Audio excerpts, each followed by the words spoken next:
கவிஞர் தனபால் பண்டிகை கால மகிழ்வுகளை பெரிதும் வழங்குபவர் அம்மா தான் அப்படின்னு சொல்லிட்டு ரொம்ப அழகாக பேசினார்.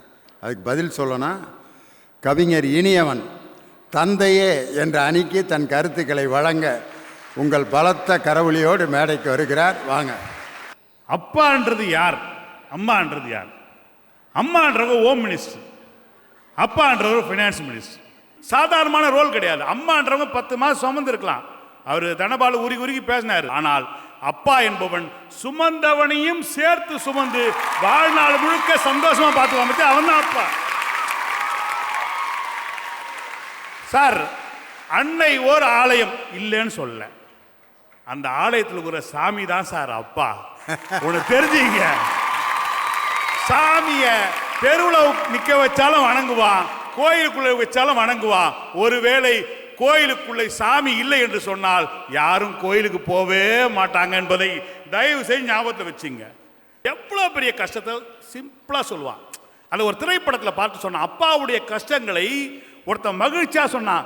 டங்கா மாறி ஊதாரி புட்டுக்கின நீ நாரி.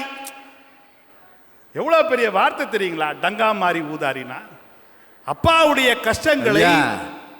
அது கடந்துட்டு போகுது. டங்கா மாறினா என்னையா? நடுவர் அவர்களே, டங்கா என்றால் தங்கம் என்று பொருள். தன்னுடைய பிள்ளைகளுடைய கஷ்டத்திற்காக வீட்டில் இருக்கின்ற தான் வைத்திருக்கின்ற ஒற்றை மோதிர தங்க மோதிரத்தை மார்வாடி கடையில் வைத்துவிட்டு, மாறி என்றால் மழை, தண்ணி மாதிரி செலவு செஞ்சாலும் ஊர் மக்கள் அவனை ஊதாரி என்று சொன்னாலும் பிள்ளைகளுடைய சந்தோஷத்துக்காக தான் இந்த அவப்பெயரை ஏற்றுக்கொள்ளக்கூடிய தகப்பன்கள் பாடுகின்ற அந்த சோக பாட்டை சந்தோஷமாக பாடுகின்ற அப்பாக்கள் பாடுகின்ற பாட்டு தான் டங்கா மாறி ஊதாரி. ஆஹா.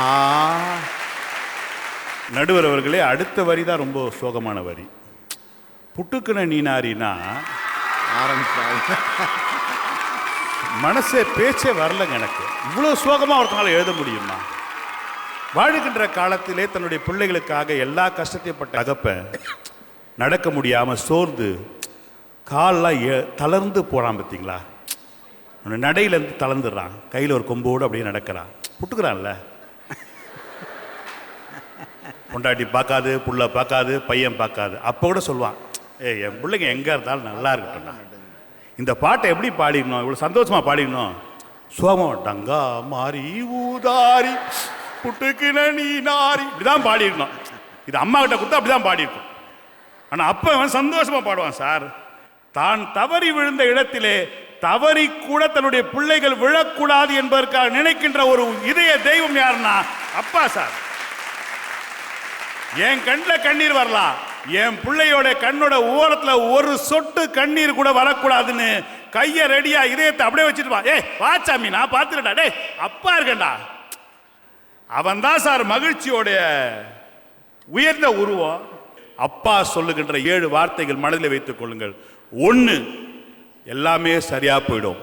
2, நான் இருக்கேன்டா, பார்த்துக்கலாம். 3, நல்லது தானே நடக்கும், உன் மனசுக்கு ஒரு கெட்டதும் வராது.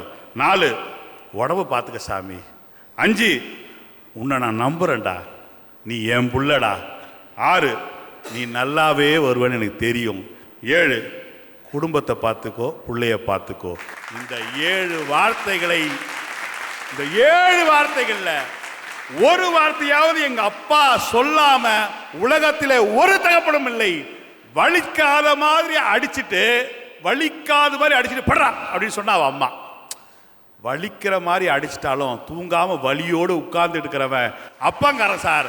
அவன் தான் எல்லா காலங்களிலும், பண்டிகை காலம் மட்டுமல்ல எல்லா காலங்களிலும் மகிழ்ச்சியை வாரி வாரி வழங்கக்கூடிய வள்ளல் என்று கூறி வாய்ப்பளித்த நல்ல உள்ளங்களுக்கு நன்றி பாராட்டி விடைபெறுகிறேன். நன்றி, வணக்கம்.